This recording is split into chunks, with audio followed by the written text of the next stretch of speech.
Gold rate దోబుచులాడుతోంది, వెండి ధర ఆశ చూపిస్తోంది అందనంటోంది.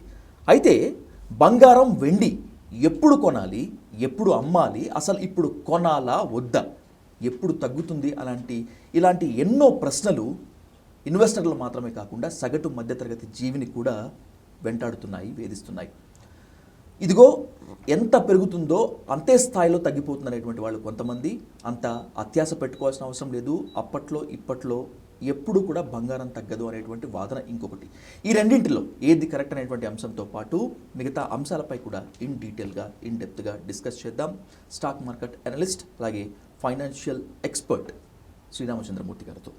సార్ నమస్తే. నమస్తే అండి. లాస్ట్ టైం మనం మాట్లాడుకున్నప్పుడు గోల్డ్ అప్పట్లో తగ్గేది లేదు అని చెప్పి అనుకున్నాం. తగ్గింది, కానీ అది కూడా చాలా స్లైట్గా. మూర్తి గారు, అసలు ఈ తగ్గింపే చాలా గొప్పది అని చెప్పి చాలామంది ఫీల్ అవుతున్నారు. కొందామని పోతుంటే ఆగండి ఇంకా తగ్గుతుంది అంటున్నారు. నిజంగా గోల్డ్ కొనేందుకు గోల్డెన్ టైం ఏదన్నా ఉందా, అంటే భారీ డిస్కౌంట్ ఏమన్నా వచ్చేటువంటి ఛాన్స్ ఉంటుందా? Good question sir. యాక్చువల్గా మనం చూసుకుంటే ఏమైందంటే ఇంటర్నేషనల్గా మొన్న గోల్డ్కి ఏమవుతుందంటే ఒక 5-6 బ్యాడ్ న్యూస్లు ఉండటం వల్ల బాగా ర్యాలీ వచ్చింది. లాస్ట్ టైం ఏంటంటే వార్స్ 2 వార్స్ ఉన్నాయి. అలాగే ఉక్రెయిన్ రష్యా వార్ కానీ, తర్వాత ఇజ్రాయెల్ హమాస్ వార్ కానీ, ఆ తర్వాత ఇండియా మీద టారిఫ్స్ 50% వేయటం, ఇవన్నీ చేయటం వల్ల ఏమైందంటే ఒకసారిగా గోల్డ్ మీద ప్రెషర్ పెరిగిపోయింది. ఈక్విటీ మార్కెట్స్ అన్నిటి మీద డౌన్ అయిపోయినాయి. సో లాస్ట్ టైం మనం మాట్లాడుకున్నప్పుడే చెప్పాను ఏంటంటే ఇది ఇంత ఫాస్ట్గా వెళ్ళినప్పుడు కొంత రిట్రేస్మెంట్ అయితే ఉంటుంది అనేది. అలాగే ఇప్పుడు ఈక్విటీ మార్కెట్స్ పెరగడం వల్ల కొంత ప్రాఫిట్ బుకింగ్ గోల్డ్లో జరిగి ఇటు సైడ్ కొంత వచ్చింది. అయితే ఇంటర్నేషనల్గా కూడా గోల్డ్ వచ్చి అప్పుడు $4,400 ఔన్స్ వచ్చింది. ఇప్పుడు అరౌండ్ $3,900 $4,000 మధ్యలో ఉంది. సో ఇప్పుడు ఏంటంటే గోల్డ్ మీద మెయిన్ ఏవైతే ప్రెషర్స్ ఉన్నాయో అవి ఇంకా కంటిన్యూ ఉన్నాయి. ఇప్పుడు యూఎస్ షట్ డౌన్ ఉంది, అది ఇంకా ఇప్పుడు 30 days అయినా కొలికి రాలేదు. అలాగే ఒక వార్ ఆగింది, కానీ ఇప్పుడు ఉక్రెయిన్ వార్ రష్యా వార్ అలా కంటిన్యూ అవుతుంది. అయితే ఇప్పుడు ఇంకా గోల్డ్ని మనం ఏంటంటే ఇప్పటిదాకా చూసే పర్సెప్షన్ వేరు, ఇప్పుడు నెక్స్ట్ చూడాల్సిన పర్సెప్షన్ వేరుంది గోల్డ్ కానీ సిల్వర్ కానీ. ఎందుకంటే ఇప్పుడు అదివరకు అంతా కూడా డాలర్ ప్రపంచం, అంటే వరల్డ్ మొత్తం డాలర్ని యాజ్ ఇట్ ఈస్గా నమ్మేశారు, దాన్ని బ్యాక్ అండ్ చేసుకునేవాళ్ళు. గోల్డ్ ఆల్టర్నేటివ్ డాలర్ ఉంది కాబట్టి ఆ కరెన్సీని ఎక్కువ స్టోర్ చేసుకునేవాళ్ళు. ఇప్పుడు ఏంటంటే సెంట్రల్ బ్యాంక్ కానీ బ్రిక్ కంట్రీస్ మేజర్గా బ్రెజిల్, రష్యా, చైనా వీళ్ళు ఏంటంటే డాలర్ని నమ్మట్లేదు. ఎందుకంటే మొన్న ఉక్రెయిన్ వార్ స్టార్ట్ అయినప్పుడు రష్యా యొక్క మొత్తం ఆర్థిక మనీ అంతా కూడా డాలర్స్లో ఉన్న మనీ అంతా కూడా సీజ్ చేశారు, వరల్డ్ బ్యాంక్ సీజ్ చేసింది. దాంతో ఏమైందంటే ఇప్పుడు యూఎస్తో ఎవరైతే ఎదురు మాట్లాడుతున్నారో వాళ్ళందరినీ యొక్క రిజర్వ్స్ అన్నీ కూడా వాళ్ళు ఆపగలరు డాలర్ని. కాబట్టి ఇప్పుడు ఏం చేస్తున్నారంటే ఇప్పుడు డాలర్ని అమ్ముకొని దాన్ని డీడాలరైజేషన్ అంటాం, అంటే గోల్డ్ కొంటున్నారు. ఓకే. సో ఇప్పుడు మారుతున్న రీసెంట్ చేంజెస్ ఏంటంటే అటు చైనా కానీ, ఇటు రష్యా కానీ, ఇటు ఇండియా కానీ, బ్రెజిల్ కానీ వీళ్ళందరూ కూడా ఎక్కువ ఇండియా, కొరియా కూడా ఈ బ్యాంక్స్ అన్నీ కూడా వాళ్ళ బ్యాంక్స్ అన్నీ కూడా గోల్డ్ కొంటున్నాయి. ఎందుకంటే ఈ డాలర్ని రిజర్వ్ చేసుకోలేక గోల్డ్ స్ట్రెంగ్త్ ఉంది కాబట్టి చేస్తున్నారు. కాబట్టి ఇంతకుముందు పర్సెప్షన్లో ఏంటంటే గోల్డ్ తగ్గి పెరిగి ఇలా ఉండేది. ఇప్పుడు ఏంటంటే గోల్డ్ మనకి ఏంటంటే ఇప్పుడు నార్మల్గా ఇవాళ రేట్ చూస్తే 1,20,000 ఎంసెక్స్ రేట్ ఉంది, బయట 1,27,000 22 క్యారెట్ 120 ఉంది, 24 వచ్చి 130 ఉంది. ఇప్పుడు మ్యాక్సిమం తగ్గిన 110 ఆ రేంజ్కి రావచ్చు అనమాట. అంతకుమించి బ్యాకప్ సపోర్టు అక్కడ తీసుకుంటుంది. అంటే మళ్ళీ మనం అన్నట్టు 80,000 70,000 అనేవి ఇప్పట్లో వచ్చే ఛాన్సెస్ చాలా తక్కువ ఉంటాయి. అసలు అది అసాధ్యం సార్? అసాధ్యం. ఎందుకంటే అంతకుముందు డాలర్ ఏంటంటే డాలర్ స్ట్రెంగ్తన్ అయ్యేది, అంటే డాలర్ మీద ఒక బిలీఫ్ ఉండేది అందరికీ. ఇప్పుడు మేజర్ కంట్రీస్ అన్నీ ఈ కంట్రీస్ని నమ్మట్లేదు. కాబట్టి వాళ్ళు ఇంకోటి ఏంటంటే అదివరకు ఆయిల్ అంతా కూడా డాలర్ మీద పెట్రో డాలర్స్ అంటాం, పెట్రోల్ని డాలర్తోనే కొనాలి. ఇప్పుడు మారింది. ఇప్పుడు ఇరాన్తో మనం రూపీతో చేస్తున్నాం, రష్యాతో రూపీతో లోకల్ కరెన్సీతో చేస్తున్నాం. కాబట్టి ఏంటంటే డాలర్ యొక్క స్ట్రెంగ్త్ మార్కెట్ వరల్డ్ డామినెన్స్ తగ్గిపోతుంది. అయితే వేరే కరెన్సీ కూడా ఛాన్సెస్ లేవు. కాబట్టి ఇప్పుడు వరల్డ్ అంతా కూడా అదివరకు యూనిపోలార్ ఉండేది, ఇప్పుడు ట్రైపోలార్ అయిపోయింది.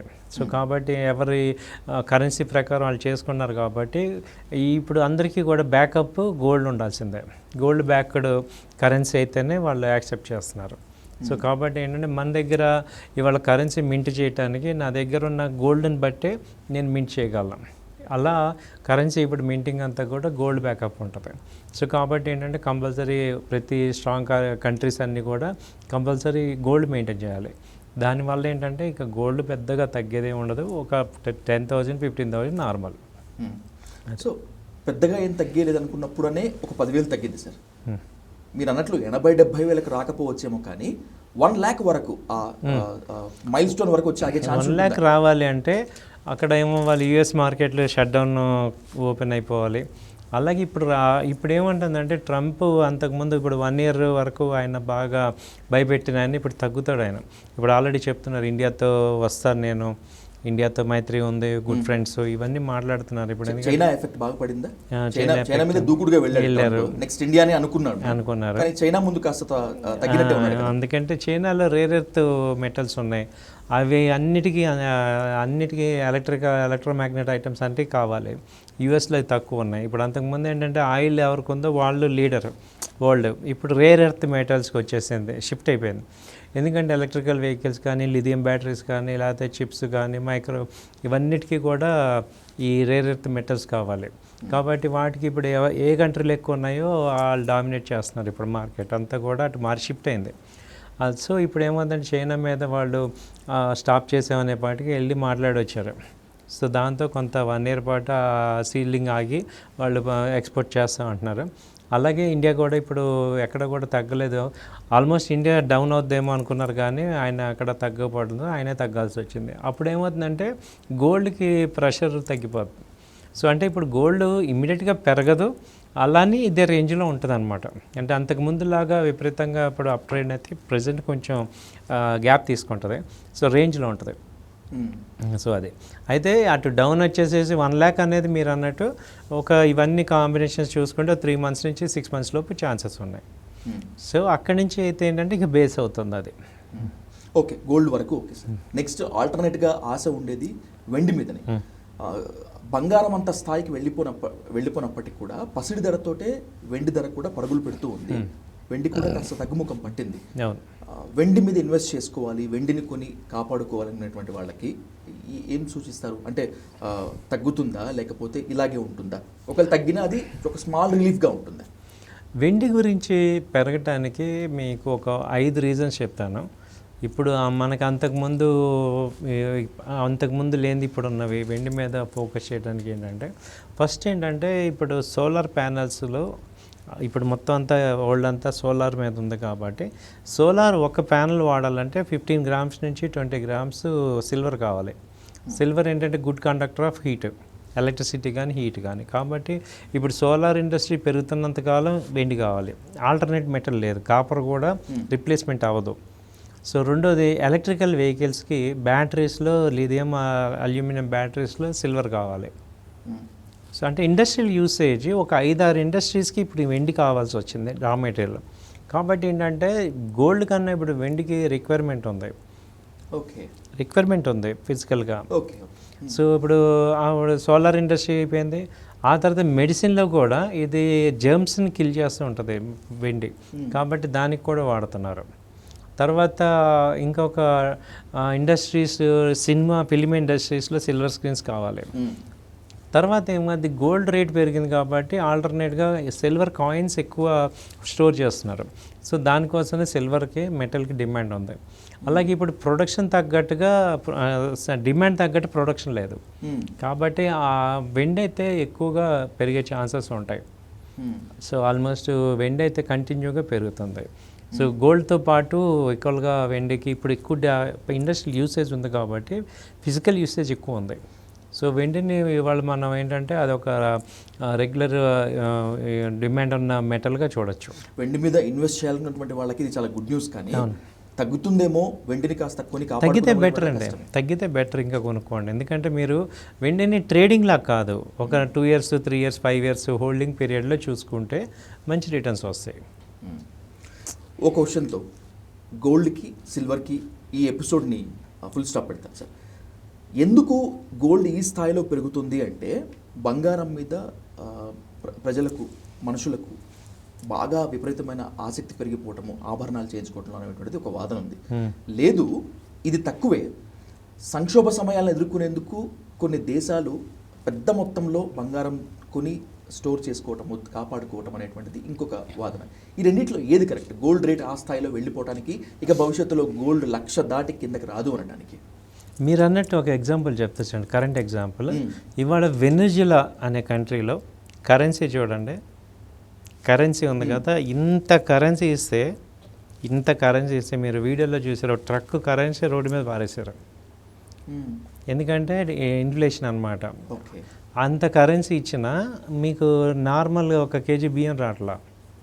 అంతకుముందు జింబాబ్వేలో హై ఇన్ఫ్లేషన్ వచ్చేసింది. అంటే ఒక 1,000 రూపాయలు 10,000 రూపాయలు ఇస్తే 1 కేజీ పొటాటోస్ వస్తున్నాయి. అంటే ఏంటంటే కరెన్సీ వాల్యూ పడిపోవటం అనేది ఎప్పుడు జరుగుతుంది అంటే ఏదైనా కంట్రీ కనుక ఇంబ్యాలెన్స్ అయిపోద్ది.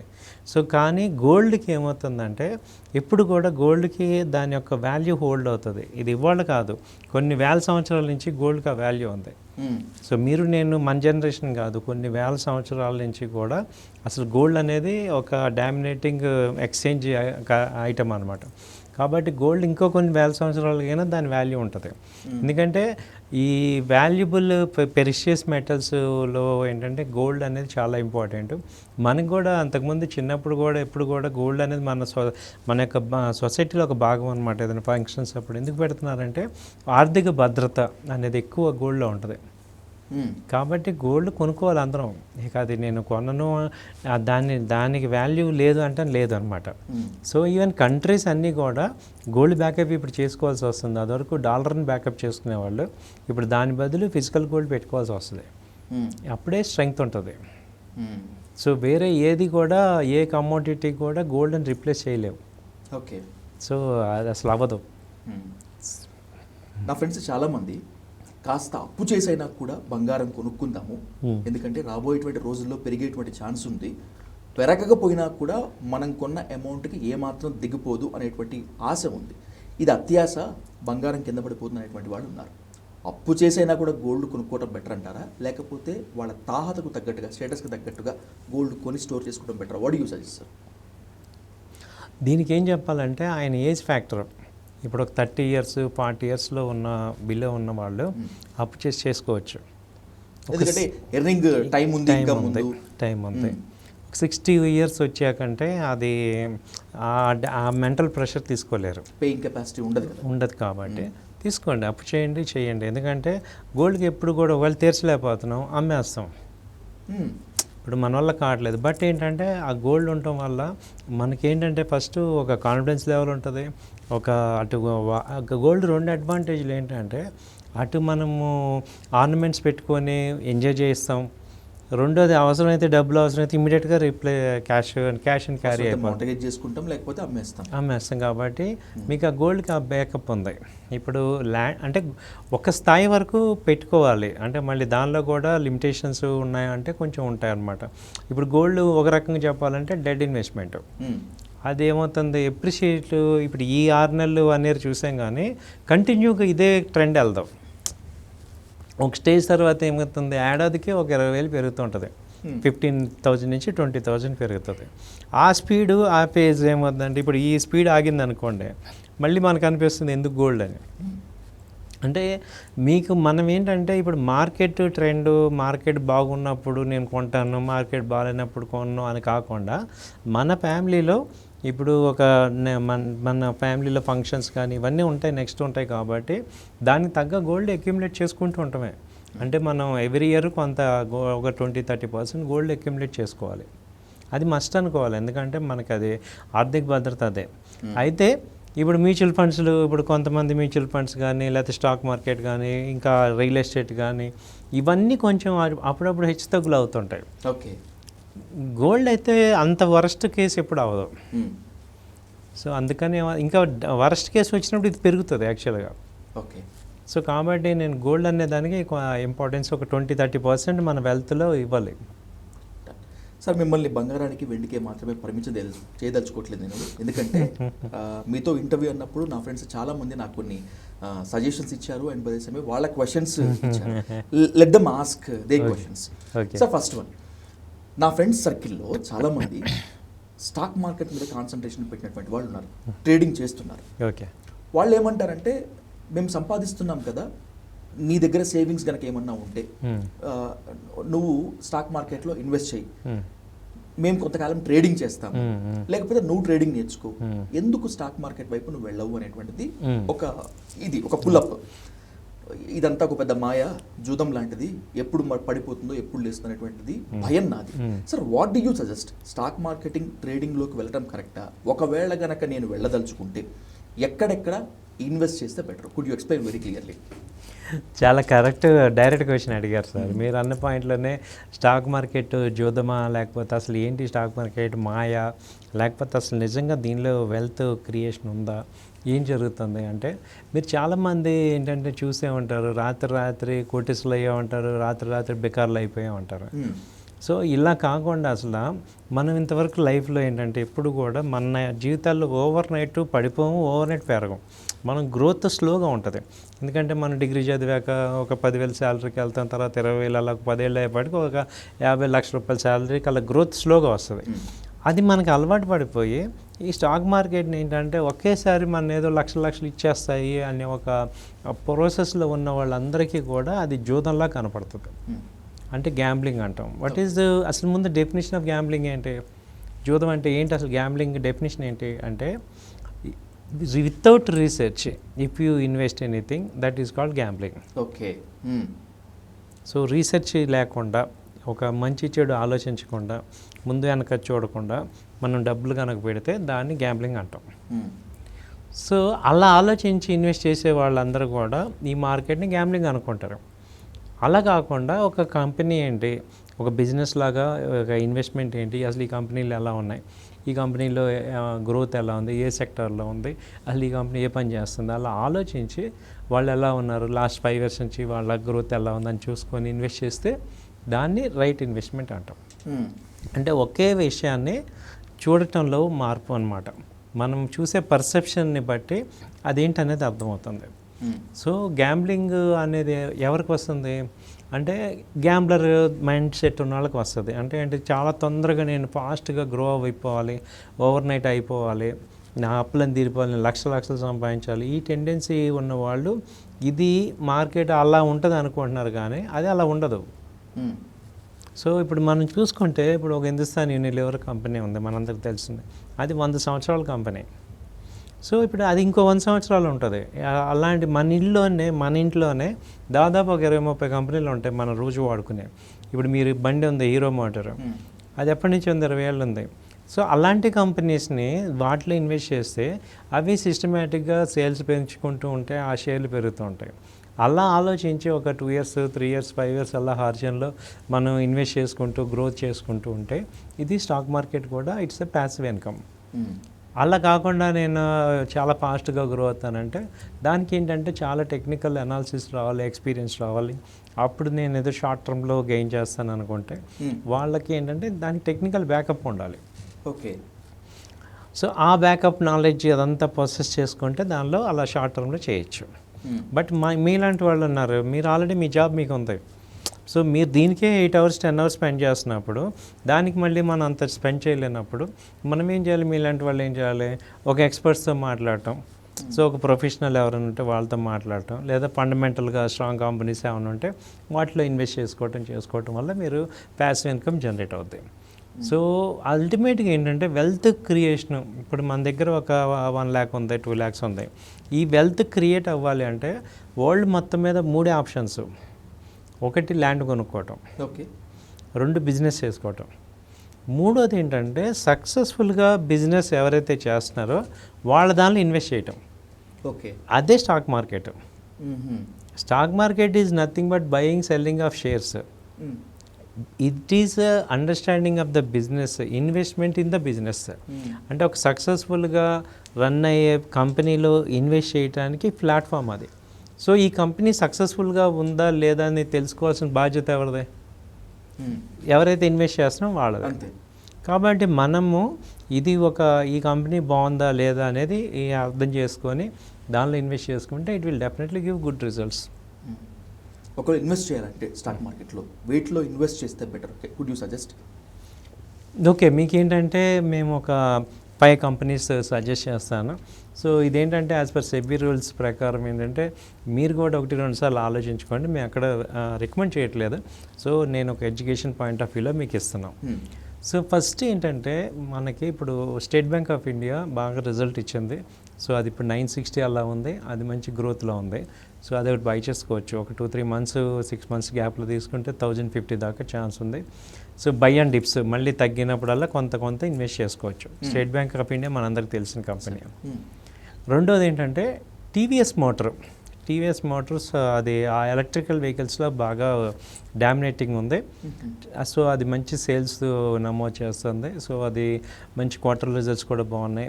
సో అది ఒకటి ఇన్వెస్ట్మెంట్ బాగానే ఉంది, టీవీఎస్ మోటార్ ఒకటి. ఆ తర్వాత తీసుకుంటే ఇప్పుడు Lupin pharmaceutical company, Lupin last quarter మంచి రిజల్ట్ ఇచ్చింది. లూపిన్ తెలుసు కదా మనకి. అవును సార్, అవును. సో అదొకటి ఇన్వెస్ట్ చేసుకోవచ్చండి లూపిన్ కూడా. తర్వాత ఏంటంటే ఇంకా చెప్పాలంటే ఈ బజాజ్ ఫైనాన్స్. సో ఈ కంపెనీ బజాజ్ ఫైనాన్స్ 1040, 1050 అలా ఉంది. అది ఇన్వెస్ట్ చేసుకోవచ్చండి. సో ఇలా ఇప్పుడు నేను చెప్పే కంపెనీలన్నీ కూడా మీకు చాలా స్ట్రాంగ్ కంపెనీస్ ఉంటాయి. తర్వాత ఇన్ఫోసిస్, ఐటీలో మన ఇన్ఫోసిస్ బ్యాక్ ఆఫర్ ఇచ్చారు 1800కి. ఇప్పుడు అరౌండ్ 1500 చేంజ్లో ఉంది. సో ఇన్ఫోసిస్ ఇప్పుడు ఏంటంటే వీళ్ళందరూ ఐటీ అంతా రీస్ట్రక్చరింగ్ అవుతుంది ఏఐకి టూల్కి. సో వాళ్ళు మళ్ళీ పుల్ బ్యాక్ అవుతారు. సో దాంట్లో కూడా ఇన్వెస్ట్ చేసుకోవచ్చు. ఇలాంటి కంపెనీస్లో మనం ఇన్వెస్ట్ చేసుకుంటే ఈవెన్ తగ్గినా కూడా డివిడెండ్స్ వస్తుంటాయి. ఇప్పుడు రేట్ తగ్గిందని కంగారు పడాల్సిన అవసరం లేదు. ఎవ్రీ క్వార్టర్ డివిడెండ్స్ వస్తుంటాయి, వెల్త్ క్రియేట్ అవుతుంటాయి అన్నమాట. సో ఈ కంపెనీస్ నేను ఇప్పుడు సజెస్ట్ చేస్తున్నాను. నెక్స్ట్ 3 మంత్స్కి మంచి targets with at least 10-15% prices increase అయ్యే ఛాన్సెస్ ఉన్నాయి. ఓకే సార్, సెల్ఫ్గా ట్రేడింగ్ నేర్చుకొని స్టాక్ మార్కెట్లో ఇన్వెస్ట్ చేయటం బెటరా, లేకపోతే మిగతా వ్యాపారాలు చేసుకుంటూ, లేకపోతే మిగతా తనకున్నటువంటి వ్యాపకాలు చేసుకుంటూ ఒక ఫ్రెండ్ని నమ్మే, లేకపోతే ఒక ట్రస్టెడ్ పార్ట్నర్ని తీసుకొని ట్రేడింగ్ స్టాక్ మార్కెట్లో ఇన్వెస్టేషన్ కరెక్టా? ఫస్ట్ ఏంటంటే మీకు ఏంటంటే దీనిలో ఒక అనాలిసిస్, ఇప్పుడు ట్రైనింగ్ తీసుకోవాలండి. సో ఇప్పుడు నేను దీనిలో సంపాదించాలనుకున్నప్పుడు you should know about fundamental analysis, technical analysis. అలాగే మేము గానుగపాటి ట్రేడింగ్ అకాడమీ అని మాది ఉంది. సో అలా మీరు ఏంటంటే ఏదైనా మంచి అకాడమీ చూసుకొని సో వాటిలో మీరు అసలు జాయిన్ అయ్యి మంచి చెడు అసలు వాళ్ళతో తెలుసుకోవటం ద్వారా మీకేమవుతుందంటే ఇప్పుడు మనం ఏదైనా కానీ టీచర్ దగ్గరికి వెళ్ళి నేర్చుకుంటాం కదా సార్. సో దీనిలో కూడా ఇందులో కూడా నేర్చుకోవాల్సిన చాలా ఉంది. ఈ సబ్జెక్టు ఏంటంటే దీన్ని కూడా ఒక నేర్చుకోవాల్సిన పద్ధతి ఉంది. ఆ పద్ధతి ప్రకారం మనం చేస్తే సక్సెస్ అవుతాం. సో ఇలాంటి ఇన్స్టిట్యూట్లు ఏమన్నా ఉంటే మీరు వెళ్ళి, లేకపోతే వాళ్ళతో ఆన్లైన్ కోర్సెస్ ఉంటాయి, ఆఫ్లైన్ కోర్సెస్ ఉంటాయి. అలా ఒకసారి ఒక ఓవర్ తీసుకున్నారనుకోండి, మీకు వాటి మీద what is good, what is bad అని తెలుస్తుంది. దాంతో మీకు మంచి సక్సెస్, ఫెయిల్ అవ్వకుండా. ఇప్పుడు ఇక్కడ లాసెస్ అవ్వకూడదు. మెయిన్ ఏంటంటే రాంగ్ కంపెనీస్లో ఇన్వెస్ట్ చేసి లాసెస్ అయిపోతాం. అలా కాకుండా రైట్ కంపెనీస్ ఏంటి, దీనిలో పద్ధతి ఏంటని తెలుసుకున్నాం అనుకోండి, you will be successful. So the last but is the most important topic. ఎవరైనా కూడా ఎక్స్పెండిచర్స్ మొత్తం అంతా అయిపోయిన తర్వాత సేవింగ్స్ మీద కాన్సన్ట్రేషన్ చేస్తూ ఉంటారు. అవునండి. సో ఖర్చులు తగ్గించుకొని సేవ్ చేసుకోమని చెప్పేటువంటి వాళ్ళు చాలామంది. ఓకే, నేను సేవ్ చేసుకుంటానని అనుకుందాం. ఇక్కడ ఇంకొక వాదన కూడా ఉంది. సేవింగ్ ఎప్పుడూ కూడా ఒక డెడ్ ఇన్వెస్ట్మెంట్ లాగా ఉండకూడదు. ఎంతలో కొంత అయినా కూడా నీకు రిటర్న్స్ తీసుకొని రావాలి అనేటువంటిది ఒక సూత్రం ఉంది. నా ఫ్రెండ్స్ కూడా చాలా మంది చెప్తూ ఉంటారు. నేనేంటంటే పోస్ట్ ఆఫీస్లో ఇన్వెస్ట్మెంట్ చేస్తూ అది సేవ్ చేసుకుంటూ ఉంటాను, సెక్యూర్డ్ కాబట్టి. నా ఫ్రెండ్ వచ్చి ఏమంటాడంటే, ఇది ఎప్పటికీ కూడా డెడ్ ఇన్వెస్ట్మెంట్ కదా, మహా అయితే కొంత పెరుగుతుందేమో, why can't you move to mutual funds అనేటువంటిది ఒక ఆఫర్. నేను ఇందాక చెప్పినట్లు నాకు ట్రేడింగ్ ఎలాగైతే భయమో, మ్యూచువల్ ఫండ్స్ కూడా అలాగే భయం. సో మ్యూచువల్ ఫండ్స్ అనేటువంటిది కరెక్టేనా ఇన్వెస్ట్మెంట్? ఒకవేళ కనుక ఇన్వెస్ట్మెంట్ కరెక్ట్ అయితే దేంట్లో పెడితే మీరు సజెస్ట్ చేస్తారు sir? What you suggest? Excellent sir. యాక్చువల్గా మీరు అన్నట్టు పోస్ట్ ఆఫీస్ స్కీమ్స్, అసలు ఫస్ట్ దాని గురించి మాట్లాడుకుంటే, మామూలుగా మనం బ్యాంక్ ఇప్పుడు ఇంట్రెస్ట్ రేటు 5% నుంచి 7% మధ్యలో వస్తున్నాయి. పోస్ట్ ఆఫీస్ ఏం చేస్తున్నారంటే 8-9% ఇస్తున్నారు పోస్ట్ ఆఫీస్. ఇప్పుడు దీన్ని బీట్ చేసేది ఏంటంటే మ్యూచువల్ ఫండ్స్ బీట్ చేస్తుంది. ఎలా అంటే మ్యూచువల్ ఫండ్స్లో షార్ట్ టర్మ్ కాకుండా ఒక 3 years to 5 years మార్జిన్లో మనం ఇన్వెస్ట్ చేసుకుంటే, ఒక సింపుల్ ఎస్ఐపి లాగా మంత్లీ ఇన్స్టాల్మెంట్ లాగా చేసుకుంటే మ్యూచువల్ ఫండ్ యావరేజ్గా 15% ఇంట్రెస్ట్ ఇస్తున్నారు అంటే యావరేజ్గా 15% CAGR అంటాం. అంటే ఈ పోస్ట్ ఆఫీస్ వీటినేమో ఫిక్స్డ్గా ఇంట్రెస్ట్ ఫిక్స్డ్ ఉంటుంది. మ్యూచువల్ ఫండ్ ఏంటంటే CAGR అంటాం ఆ word, compounding average growth rate. అంటే ఏంటి, మన ఇన్వెస్ట్మెంట్ రీఇన్వెస్ట్మెంట్ అవుతూ ఉంటుంది. ఓకే, దానివల్ల మనకి కాంపౌండింగ్ రిటర్న్స్ వస్తాయి. అట్లీస్ట్ ఒక 5 years నేను కంపల్సరీ నేను ఇది కడతానంటే మ్యూచువల్ ఫండ్స్ కొంచెం డామినెన్స్ అవుతుంది. అయితే మ్యూచువల్ ఫండ్స్ దానికి ఏంటంటే సబ్జెక్టు మార్కెట్ రిస్క్ అనేది ఒకటి ఉంది. అంటే ఇప్పుడు 5 ఏళ్ళ తర్వాత ఇప్పుడు కోవిడ్ లాంటి సిచ్యువేషన్ వచ్చింది అనుకోండి. అప్పుడు కోవిడ్ ముందు ఇయర్ మంచి రిటర్న్స్ వచ్చింది, 50% ఫాల్ అయిపోయింది. ఓకే, అంటే మనం ఏంటంటే లాంగర్ పీరియడ్ మనం ఎక్స్పెక్ట్ చేస్తే ఈ యొక్క అన్సర్టనిటీని కవర్ చేయగలం. సో ఇప్పుడు మీరు చెప్పిన లాంగర్ పీరియడ్ 3 to 5 years అంటారా? ఎస్, 3 to 5 years పెట్టుకుంటే మనకి ఎంత అవుతుంది, దాదాపు మన ఇన్వెస్ట్మెంట్ అప్పుడు ఈ పోస్ట్ ఆఫీస్ని బీట్ చేయగలం. సో అట్లీస్ట్ 50 నుంచి ఇప్పుడు 5 years 6 years పెట్టుకుంటే డబుల్ అయ్యే ఛాన్స్ ఉంది మ్యూచువల్ ఫండ్స్లో. ఎందుకంటే 20% అనుకోండి యావరేజ్గా, 5 years అంటే 520 100% ఛాన్సెస్ ఉంటాయి. సో ఇది లాంగర్ పీరియడ్ మనం పెట్టుకుంటే మ్యూచువల్ ఫండ్స్ బెటర్గా ఉంటుంది. ఎందుకంటే ఇవాళ మ్యూచువల్ ఫండ్ అనేది కామన్గా మనం చేసుకోవాల్సిన ఇది. ఎందుకంటే మీరు స్టాక్స్ మీద మీకు ఎటో నాలెడ్జ్ ఉండదు, టైం ఉండదు. సో వాళ్ళు మ్యూచువల్ ఫండ్స్ డామినేట్ చేస్తున్నాయి. వాళ్ళు ఎలా ఇస్తారంటే మ్యూచువల్ ఫండ్స్ ఏం చేస్తారు, వాళ్ళు కూడా స్టాక్స్లోనే ఇన్వెస్ట్ చేస్తారు. అయితే వాళ్ళకి ఎవ్రీ మంత్ మనీ వస్తుంది కాబట్టి వాళ్ళు కింద లెవెల్లో కొనగలరు. సో వాళ్ళకి ఆ పర్చేజింగ్ పవర్ ఉంటుంది. మనకి ఇండివిజువల్ ఇన్వెస్టర్కి ఏంటంటే ఒక స్టేజ్ తర్వాత డబ్బులు ఉండవు, ఎంత పెడతాం మనం. సో మార్కెట్ ఫాలో అవుతున్న కొద్దీ డబ్బులు యాడ్ చేస్తున్నారు అనుకోండి, అవి మళ్ళీ పెరిగినప్పుడు వస్తాయి. వాళ్ళకి ఏంటంటే ఎవ్రీ మంత్ వస్తుంటాయి కాబట్టి వాళ్ళు కొంటారు. కాబట్టి మ్యూచువల్ ఫండ్స్ ఎక్కడ కూడా మోసం చేయలేం. మ్యూచువల్ ఫండ్స్ ఎప్పుడు రిజల్ట్స్ ఇస్తాయి, బట్ మనం పేషెన్స్గా వెయిట్ చేయాలి, వెయిట్ చేస్తే వస్తాయి. ఏ కంపెనీ మ్యూచువల్ ఫండ్స్లో పెడితే బెటర్ అంటారు? అంటే ఎక్కువ ఇన్కమ్ కానీ లేకపోతే సెక్యూర్డ్ ఇన్కమ్ కానీ వచ్చే ఛాన్స్ ఉంటుంది. ఇందాక ట్రేడింగ్కి సజెస్ట్ చేసినట్లు మ్యూచువల్ ఫండ్స్ కూడా కొన్ని కంపెనీస్ ఏమైనా సజెస్ట్ చేయొచ్చు కదా? డెఫినెట్గా అండి. HDFC మ్యూచువల్ ఫండ్స్ బాగానే ఉన్నాయి, అలాగే SBI మ్యూచువల్ ఫండ్స్ బాగానే ఉన్నాయి. తర్వాత ఈ BlackRock, DSP BlackRock ఒకటి బాగానే ఉంది. అలాగే మోతిలాల్ మల్టీ క్యాప్ ఫండ్స్ బాగున్నాయి. సో ఇలా మీరు టాప్ 5 మ్యూచువల్ ఫండ్స్ ఇవన్నీ సజెస్టబుల్. వీటిల్లో ఈక్విటీ ఉంటుంది, అలాగే థీమాటిక్ ఫండ్ అని ఉంటుంది, ఇంకా చాలా డెప్త్ ఉందన్నమాట ఏ సెగ్మెంట్ వైజ్గా. సో ఏంటంటే మిడ్ క్యాప్ మ్యూచువల్ ఫండ్స్ అనేది కొంచెం మంచి సజెస్టబుల్. సో మిడ్ క్యాప్ అలాగే స్మాల్ క్యాప్ పెట్టుకుంటే ఒక లాంగ్ టర్మ్ ఒక 5 years. అంటే లార్జ్ క్యాప్ ఏమవుతుందంటే ఎప్పుడు కూడా ముందు అవి ఫాస్ట్గా వెళ్ళిపోతాయి, సో యావరేజ్ రిటర్న్స్ ఇస్తాయి. మిడ్ క్యాప్ కొంచెం మార్కెట్ బాగుంటే ఎక్కువ రిటర్న్స్ ఇచ్చే ఛాన్సెస్ ఉంటాయి. కాబట్టి మనకి ఒక సపోజ్ నేను ఒక 5,000 ఇన్వెస్ట్ చేస్తున్నాను అనుకోండి, ఒక 3,000 మిడ్ అండ్ స్మాల్ పెట్టుకొని ఒక 2,000 ఏమో లార్జ్ క్యాప్లో పెట్టుకుంటే ఇక మీకు డైవర్సిఫై అయిపోతుంది. సో మంచి రిటర్న్స్ వస్తాయి. సో అలా కూడా మనం పెట్టుకోవచ్చు. 3,000 స్మాల్ క్యాప్, ఒకటి మీడియం క్యాప్, 2,000 స్మాల్. అవును, పెట్టుకుంటే మీకు అలా అవుతుంది.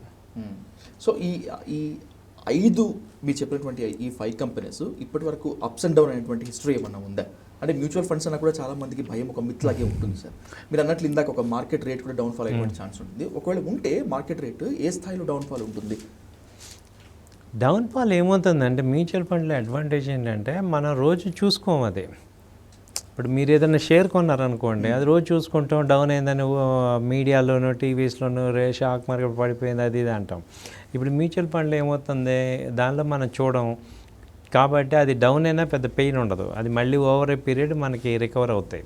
ఇప్పుడు మీరు ఒక్కటే గుర్తుపెట్టుకోండి సార్, ఇవాళ 2025 ఇయర్, 2000లో నిఫ్టీ స్టార్ట్ అయింది. ఓకే, 25 years అయింది ఇప్పుడు నిఫ్టీ స్టార్ట్ అయ్యి. ఈలోపు ఎన్ని రావాలో అన్నీ వచ్చాయి. కానీ ఇప్పుడు నిఫ్టీ చూసుకుంటే 20,500 పైన ఉంది. అంటే 100లో స్టార్ట్ అయింది ఇండెక్స్. అంటే ఏమైనా ఆ కంపెనీలు పెరుగుతున్నాయి కదా. సో మీరు అది అర్థం చేసుకోవటమే. ఇప్పుడు ఇవన్నీ జరుగుతూనే ఉంటాయి ఇప్పుడు, బట్ లాంగ్ టర్మ్లో ఇవన్నీ డిస్కౌంట్ అయిపోతాయి. ఇప్పుడు ట్రంప్ ఎఫెక్ట్ ఉంది, ఆ కాసేపు ఉంటుంది, ఆ 2 నెలలు 3 నెలలు 5 నెలలు ఉంటుంది, తర్వాత మళ్ళీ మామూలే. సో అలా మనము బట్ ఇప్పుడు మనకు మనం చూస్తుండగానే ఏజ్ వెళ్ళిపోతూ ఉంటుంది, మనకు వెల్త్ క్రియేట్ అవ్వదు. బట్ వెల్త్ క్రియేషన్కి mutual fund is the best అనమాట. సో దాన్ని అసలు ఒక 5,000 పెట్టేసి దాన్ని అసలు చూడొద్దు ఒక 5 ఏళ్ల పాటు, ఆటోమేటిక్గా ఫండ్ గ్రో అవుద్ది. మీరు పోస్ట్ ఆఫీస్లో పెడుతున్నారు, రోజు చూస్తారా? లేదు సార్. సేమ్ అలాగే ఇది, దీన్ని ఎక్కువ చూడకూడదు. చూసిన కాడి నుంచి ఏమవుతుందంటే మనం ఆ టెన్షన్ ఫీల్ అవటం తప్ప ఏమీ లేదు. కాబట్టి నేను 5 years అన్నప్పుడు 5 years తర్వాత చూసుకోవటం, అది ఎటు పెరుగుతాయి. సో అది మ్యూచువల్ ఫండ్ అయితే అసలు నో ఛాన్సెస్. 5,000 అనుకుంటే పర్ ఇయర్ 6,000 అవుతుంది. అవును, అలా పెట్టేసుకోవటమే దానిలో. అలా పెట్టుకుంటే మీకు ఆటోమేటిక్గా గ్రోత్. మేము అందరం ఎక్స్పీరియన్స్ చేస్తున్నాం, మ్యూచువల్ ఫండ్ బెనిఫిట్స్ మేము అందరం తీసుకున్నాం కాబట్టి గట్టిగా చెప్పగలం. సార్ ఇప్పుడు పెట్టుకున్నటువంటి ఈ 5 years టర్మ్లో ఫర్ ఎగ్జాంపుల్ ఏదైనా ఎమర్జెన్సీ వస్తే మిడిల్లో బ్రేక్ చేసేటువంటి ఛాన్స్ ఉంటుందా మ్యూచువల్ ఫండ్స్లో? నేను దానికి సజెస్ట్ చేసేది ఏంటంటే, ఇప్పుడు ప్రీవియస్ యూనిట్స్ అమ్మేసుకొని డబ్బులు తీసుకోండి, బట్ ఎస్ఐపి కంటిన్యూ చేయండి. ఇప్పుడు ఒక 2 లక్షలు వెల్త్ క్రియేట్ అయింది అనుకోండి, నాకు అర్జెంటుగా 1.5 లక్షలు కావాలి, సరే అవసరం ఉంది, అమ్మేసేయండి, వాడుకోండి, మళ్ళీ 5,000 కంటిన్యూ చేయండి. ఇప్పుడు ఏదైతే నెల 5,000 కడుతున్నానో అది కంటిన్యూ చేసుకోండి, బట్ ఎంతో కొంత అమౌంట్ మనకు వస్తుంది 5 years తర్వాత. అసలు బ్రేక్ చేద్దామని ఐడియా పెట్టుకోవద్దు, అవసరం తీసుకోండి. అదే ఎమర్జెన్సీ చేయలేము, అందుకోసం వాడుకుంటాం. ఇప్పుడు దానికి ఉపయోగపడకపోతే అసలు ఈ ఇన్వెస్ట్మెంట్ అంతా మీనింగ్లెస్ కదా. మనకు అవసరమైనప్పుడు మనకి కావాలి, వేరే వాళ్ళని అడగకుండా మనం చూసుకోవాలంటేనే ఇన్వెస్ట్మెంట్ ఇవన్నీ చేసేది. కాబట్టి మీరు అది తీసుకోండి, బట్ కంటిన్యూ చేయండి. ఓకే, బ్రేక్ చేసేయద్దు, కంటిన్యూ చేయండి, అలా చేసుకోండి. థ్యాంక్ యూ శ్రీరామ్మూర్తి గారు. గోల్డ్ మీద మాత్రమే కాదు, సిల్వర్ మీద, అన్నిటి నుంచి స్టాక్ మార్కెట్ మీద, మ్యూచువల్ ఫండ్స్ మీద మంచి సలహాలు సూచనలు ఇచ్చారు. రాబోయేటువంటి రోజుల్లో ఇన్కమ్ కూడా పెరిగేటువంటి ఛాన్స్ ఉంది. మార్కెట్ రేట్లకి అవసరాలకు తగ్గట్లుగా మళ్ళీ కూర్చుందాం ఖచ్చితంగా. డయల్ న్యూస్ VS ద్వారా అందరికీ ఉన్నటువంటి అనుమానాలు తీర్చుదాం. Thank you sir. Thank you sir. Thank you. నమస్తే.